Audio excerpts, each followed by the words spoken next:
magkaiba yung mahal ka sa kaya kang ipaglaban.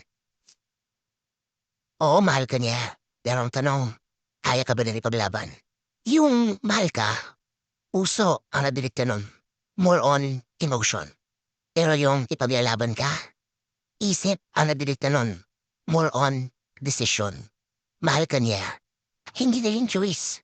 Basta na lang tumibok yung puso niya para sa'yo. Pero sa tanong na kung ipaglalaban ka ba niya, choice niya yun. Marami siyang factors na dapat i-consider bago siya makapambesisyon kung kaya ka ba na ipaglaban sa mundo.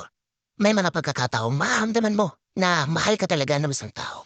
Ipapakita niya sa'yo yung concern talaga siya sa'yo, pinansisilbihan ka niya, at gusto ka talaga niyang paligayahin. At may mga pagkakataon pang ipaparamdam niya sa'yo na gusto ka talaga niyang makasama habang buhay. Ramdam mo lahat yun. Ramdam mong mahal ka niya.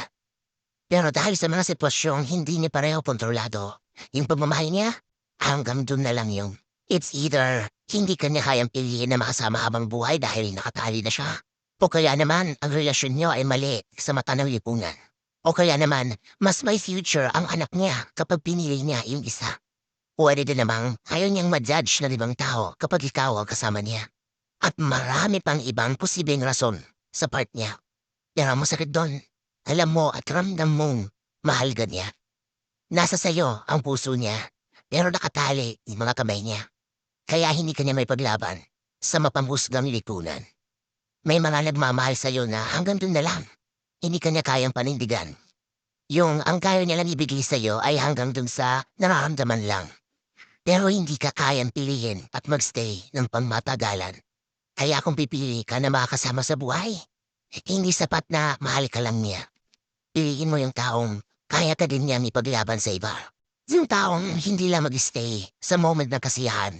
Yung sasamahan ka kahit sa kalungkutan. Masarap kasi sa pakiramdam yung hindi ka lang niya basta mahal. Yung alam mo kahit anong mangyari, lagi siyang nasa iyong tabi. Yung parang ang lakas-lakas mo na kahit anong pagsubok, alam mong nandyan siya sa tabi mo. Pero in reality, yung pagmamahal, nabubuo sa simula. Pero sa tanong na kaya ka ba na ipaglaban, nangyayari yun sa dulo. Kaya, pag mahal ka niya, it will complete you.